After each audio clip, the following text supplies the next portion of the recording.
ইতিহাসের ভার নিয়ে এসেছি, আজকে আমরা প্রতিশোধের আগুন নিয়ে এসেছি। আপনারা জানেন আওয়ামী লীগের দোসররা ভারতীয় আধিপত্যের বিরুদ্ধে কথা বলতে গিয়ে আমাদের প্রিয় ভাই ওসমান হাদি ভাই শহীদ হয়েছে। তার কিছু রেখে যাওয়া কাজ আমাদেরকে বাস্তবায়ন করতে হবে ইনশাআল্লাহ। সম্মানিত ভাইরা, আপনারা জানেন আমাদের এই ক্যাম্পাসে ষষ্ঠ সেমিস্টারের মনমোহন নামে একজন ব্যক্তি, সে আমাদের শহীদ ভাই শহীদ ওসমান হাদি ভাইকে মৃত্যু নিয়ে কটূক্তি করেছে। আওয়ামী লীগের দোসররা তাদেরকে আমরা ছাড় দিয়েছিলাম, কিন্তু তারা আমাদের কাছ থেকে আমাদের প্রিয় ভাই হাদি ভাইকে কেড়ে নিয়েছে। তারা ভেবেছিল আর ভারতীয় আধিপত্যের বিরুদ্ধে কথা বলেছে, হাদি ভাইকে তারা শহীদ করে আমাদের বাংলাদেশের উন্নয়নকে থামিয়ে দেবে। কিন্তু ভাইরা, আজকে বাংলাদেশে তাকিয়ে দেখো, আমাদের মাঝে হাজারো হাদি ভাই জন্ম নিয়েছে।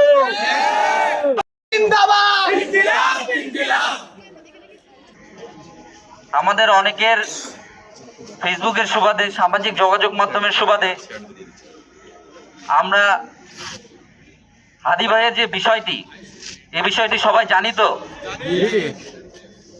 বিষয়টি কি বেদনাদায়ক কি বেদনাদায়ক না? আপনাদের কি মনে হয়? যেখানে পুরো একটি রাষ্ট্র শোকে শোকাহত, সেখানে আওয়ামী লীগের দোসর, ছাত্রলীগের কালো হাতের একটি অংশ, যার নাম মনমোহন, যে বিগত দিনে ছাত্রলীগের রাজনৈতিক সাথে জড়িত ছিল, তাকে সাধারণ শিক্ষার্থীরা ছাড় দিয়ে একটি জায়গায় রেখেছিল শুধুমাত্র সে একটি বাবা মায়ের সন্তান, সে একজন সাধারণ শিক্ষার্থী, সে জনসম্মুখে মাপ চেয়েছিল বলে, কিন্তু সে তার ফিরিয়ে নিয়ে এলো। যখন পুরো একটি রাষ্ট্র সকালত, তখন সে ফেসবুকে পোস্ট করে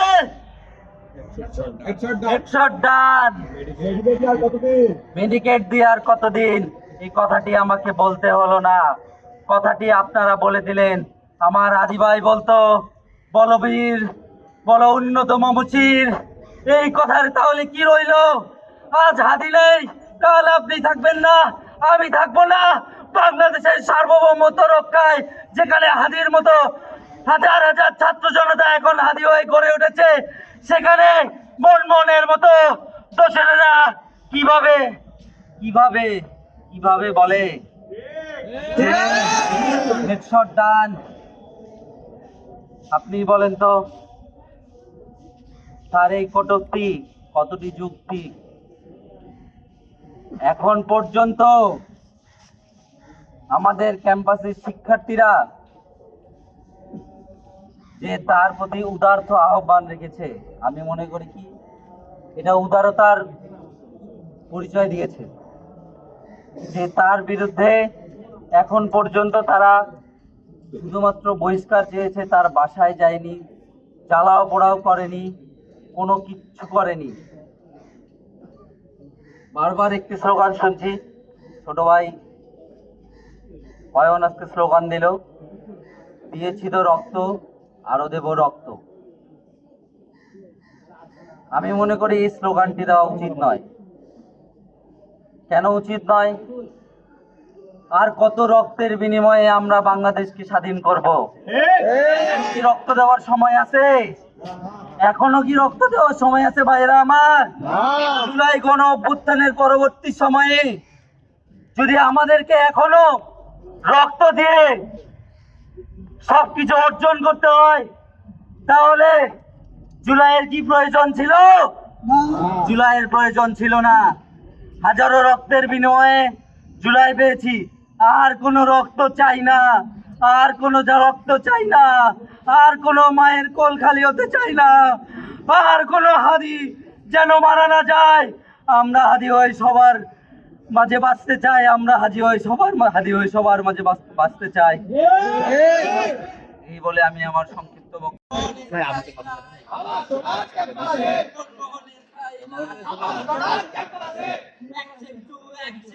ভাই এগেছে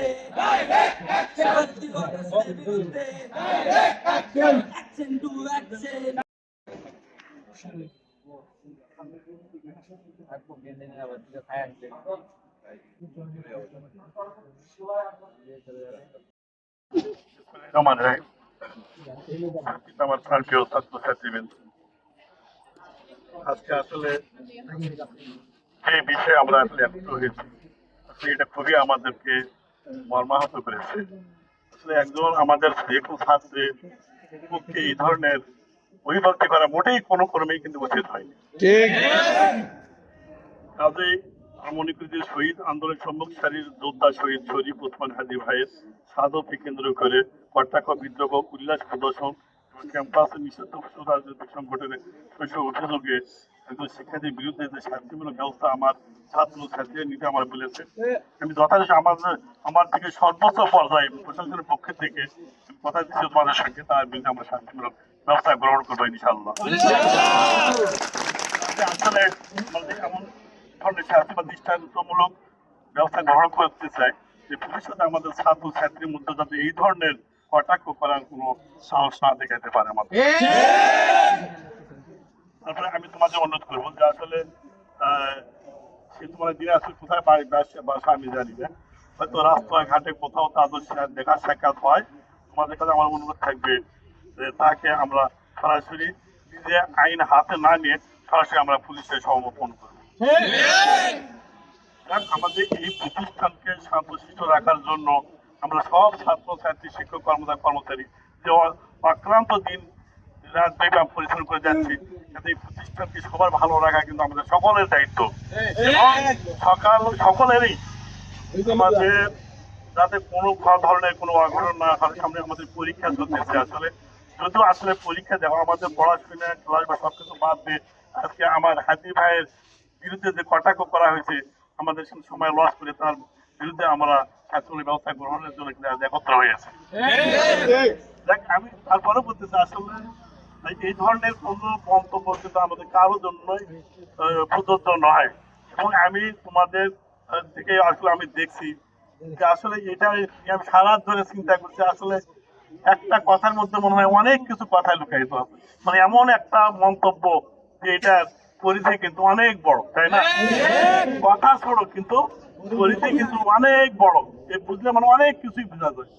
তাহলে আসলে একটা ছেলের মাথায় এত কিছু থাকতে পারে, আমার নিজেরই মানে মাঝে মাঝে এই ধরনের ভাষা কেমন করে পাইল, আমাদের মাথাও তো এই ধরনের ভাষা সহজে আসে না। কাজে আমার মনে হয় এটা তারও আসলে পূর্ব পরিকল্পিত, তাই না? আমাদের প্রতিষ্ঠান বা বাংলাদেশকে বা অশান্ত করার জন্য তার এই পরিকল্পনা আমি তাও করতেছি না। দেখ আমরা সকলেই অনুরোধ থাকবে যে ধৈর্য সহকারে আমরা পরিবেশ পরিস্থিতি ইনশাল্লাহ মোকাবেলা করবো এবং তার বিরুদ্ধে আমরা শাস্তিমূলক ব্যবস্থা গ্রহণ করবো ইনশাল্লাহ। সবশেষ আমাদের কাজটা পেয়েছি, আমি সকল বিভাগ শিশুদের ডেকে তাদের কাছে মানে মোটামুটি নিয়ে আমরা করবো। তোমরা কি না বহিষ্কার চাও না? চাও না? বহিষ্কার চাই মানে চাই, বহিষ্কারের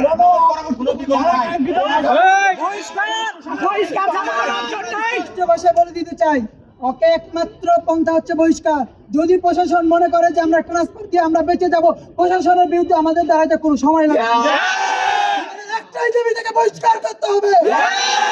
আচ্ছা বললাম তো বহিষ্কারের আমরা ইনশাআল্লাহ করবো, এটা তো বলতেছি আমি বহিষ্কার করবো। ধন্যবাদ স্যারকে। অন্য পলিটিক্স যদি অন্য কোথাও না না আমি যাচ্ছি যে কোনো পলিটেকনিকটা আমি ফেল করবো না, এখান থেকে বহিষ্কার করতে হবে, কারণ অন্য কোনো পলিটিকে পাঠায় না সেগুলো তো একটা খারাপ পরিস্থিতি, তাই না? তো চাচ্ছি না যে আমার পলিটেকনিক যে অবস্থা সে করছে মনে আর একটা পলিটেকনিকে যা সে তাই না, কোনো যোগ্যতা নাই, তাকে বহিষ্কারের ব্যাপারে যাবতীয় জিনিস আমার ইয়া থাকবে এবং আমি কথা দিলাম যে আমরা তাকে বহিষ্কার ইনশাআল্লাহ করব। আমরা এটা অতি দ্রুত বাস্তবায়ন চাই, এটা অতি দ্রুতই আমরা কার্যকরী আজকের মধ্যে দেখা যাক, আমি ভোটের কথা বলি আজকের মধ্যে আমি সিটি ইনশাআল্লাহ ইস্যু করব। এই বাংলার ঠিকানা, এই বাংলায় হবে না, মনমোহনের ঠিকানা, এই বাংলায় হবে না, মনমোহনের স্থায়ী বহিষ্কার।